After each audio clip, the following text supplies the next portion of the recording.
Alright. Capitalize the trademarks. Yung trademarks na tinatawag is yung mga brand ng mga items or yung mga branded. Those students prefer Apple than Samsung. Ay, sana all may Apple. Second, save money to buy a new Balenciaga shoes. Capitalize the first word of the greeting or closing of the letter. Of course, there is sir, respectfully yours, sincerely loving, their mom, best wishes, their future husband, their future wife. So, dapat capitalize din ang pinakaunang letter. Now, let's go to punctuations. Punctuations like comma. Paano ba ginagamit ang comma? Use a comma to separate independent clauses. For example, he walked down the street and then he turned the corner. So, what do we mean by independent clauses? Those are clauses or those are phrases na can stand alone without adding some words na. For example, he walked down the street. Diba, masabtan man, even though wala na ning he turn around and then he turn around, even though wala na siya, masabtan ning gihapon ang he walked down the street. Then, also, another second independent clause is, he turned the corner. So, even though wala si he walked down the street and then, masabtan lang gihapon si he turned the corner. So, that's another independent clause. So, there are two independent clauses in this sentence. So, you have to use a comma for that. Use a comma after an introductory clause or phrase. When Eva was ready to leave, his cat jumped into the shirt. Use a comma between all items in the series. Of course, we bought apples, peaches, and bananas today. These are the series of words. Asa na ba? Use comma to set off non-restrictive clauses. Use commas to include clauses that not essential to the meaning of the sentence. Those non-essential clauses are called non-restrictive. Clauses which are essential are called restrictive. So when we say John, who spent the last 3 days fishing, is back on the job again. Non-restrictive, meaning mga non-essentials. So pwede man gud siya nga John is back on the job again. Pero gibot nga nagyapon niyang who spent the last 3 days fishing. Second one, the gentleman who is standing by the fireplace is a well-known composer. O, non-restrictive. So, even though the gentleman who is standing, so since essential siya, so wag na lang lagyan ng comma. Use a comma to indicate direct address. Of course, direct address. I think, John, you're wrong. John, I think you're wrong. I think you're wrong, John. Use commas to set off direct quotations. Mary said, I dislike concerts because the music is too loud. I dislike concerts because the music is too loud, she said. Of course. Use commas with dates, addresses, titles, and numbers. On December 12, 1890, diba, we always put, before the year, we always put comma in the date. And also, before the country, we put the comma in the capital city. Like for example, Manila, comma, Philippines. No? Davao City, comma, Philippines. Sandra Martinez, MD, has been appointed the board and also use comma when addressing a titles like MD, that's a degree holder. So, dapat meron siyang comma. Pangalan mo, comma, then title holder. And of course, the very common, we should put comma in the numbers, especially pag more than 4 na siya. More than 3 digits. The period, of course, you know what, ano naman to, diba? You know how to use period naman. You know how to stop when the right comes. No? So, for example, Rebecca is an achiever student, of course. Kabalo naman ang period. Kabalo ko mga bright mo. So, kabalo ko kung paano, kabalo na jud ko kung paano yung gamiton niya. So let's take for the dash. So, let's go for a dash. So, dashes have 5 uses. First is to show ranges. For example, World War II ran 1939 to 1945. Ranges, no? Sa ranges of time. Until. Second, to divide the equal parts of a two-part adjective like the London-Paris flight is cancelled. Third, to extend a sentence. It depends on one thing. Thrust. In this example, the dash has been used like a colon, no? Kung pwede naman siya, it depends on one thing, comma, then dash. Pwede rin, di ba? Number 4, to make parentheses. It depends, as my mother used to say, on trust. No? The fifth one, to credit a quotation. Love is a serious mental disease. That was according to dash play 2. Now, the ellipsis, o yung tuldok-tuldok, tutuldok, no? Tatlong tuldok. Examples, you are the reason why. So, ellipsis shows na hindi pa tapos yung sentence, no? Meron pang continuation yan. I don't know, I'm not sure, if I did my best, forget about it.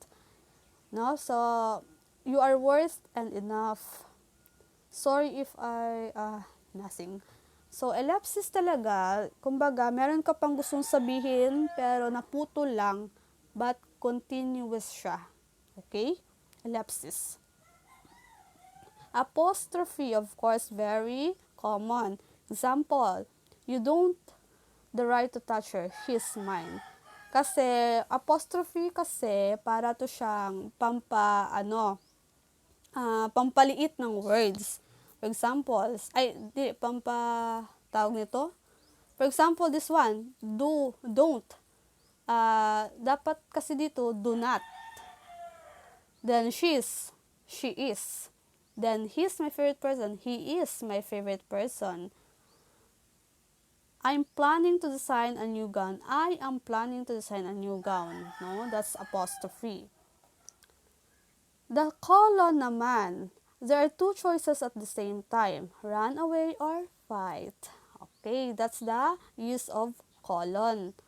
Meaning, you are choosing or Yes, there are two choices at this time. It's either you run away or fight. The second sentence is he wanted to see 3 cities in Italy, the Rome, the Florence, and the Venice. This house has everything I need. 2 bedrooms, a backyard, and a garage. So meaning, pinag-isa niya ang mga different na mga words like Rome, Florence, and Venice. Diba? As you can see,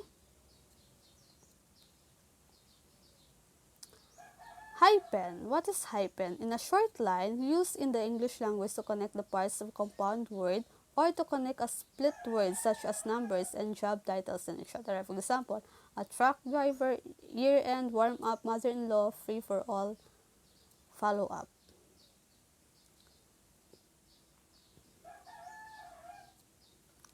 General uses of the hyphen, of course.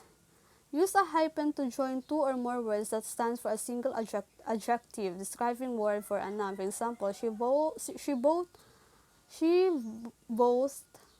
a chocolate-covered donuts. Juanito Alfonso is a well-known doctor.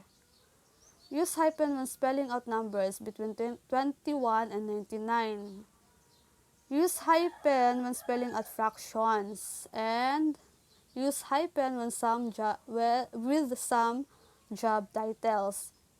Use hyphen with most words that begin with the prefix self, like for example, self-control, self-respect, self-check. Use hyphen with words that begin with the prefix x, xy, wow, si x kabalo, kailamog x. Use a hyphen with the prefix re when it stands for again, and there is confusion with another word. I'll recover from my illness. So, see, we do not put a hyphen there because 3 does not mean again.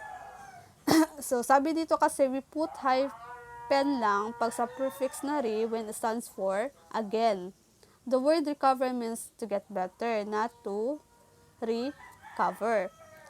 I am going to recover the sofa. So use a hyphen there because recover means to cover again. The semicolon. So are used to join two independent clauses or two complete thoughts that could stand alone as complete sentences. Like for example, Liza likes cat, whereas Leah does not. Kitty sleeps in the couch. Kira is in the bed.